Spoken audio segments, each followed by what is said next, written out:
En tant que journaliste, ça a été un peu compliqué avec la police ces dernières manifestations.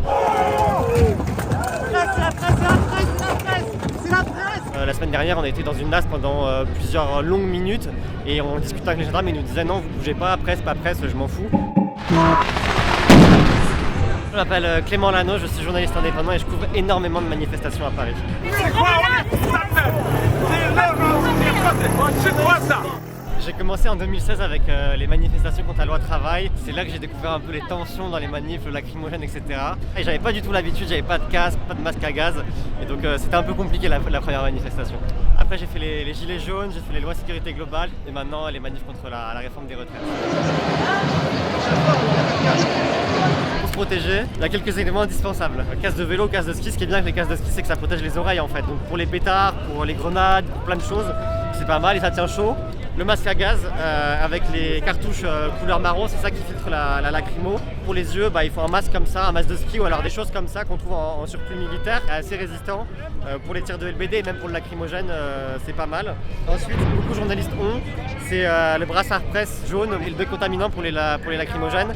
Quand t'as pas ton masque, tu mets ça sur tes yeux, c'est un pchit et ça annule les effets du gaz lacrymogène. Donc ça c'est le kit de base pour couvrir une manif un peu chaude.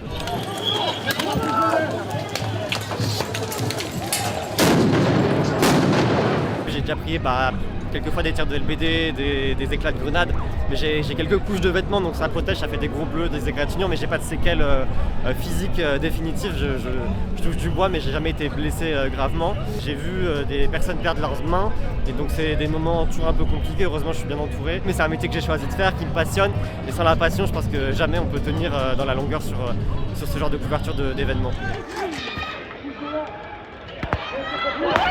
Je vais sur le terrain, je filme ce que je veux, comme je veux, je vends mes images pour pouvoir payer mon loyer et pouvoir m'y nourrir.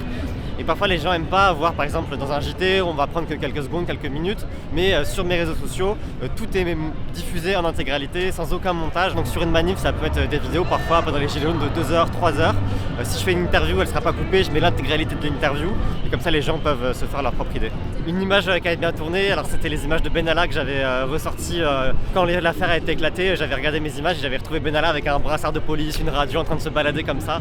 Une autre image c'était une manif des pompiers où il y avait les pompiers qui étaient en colère sur la place de la Nation et ils avaient été visés par des tirs de LBD par les policiers et ça avait fait pas mal réagir sur les réseaux sociaux.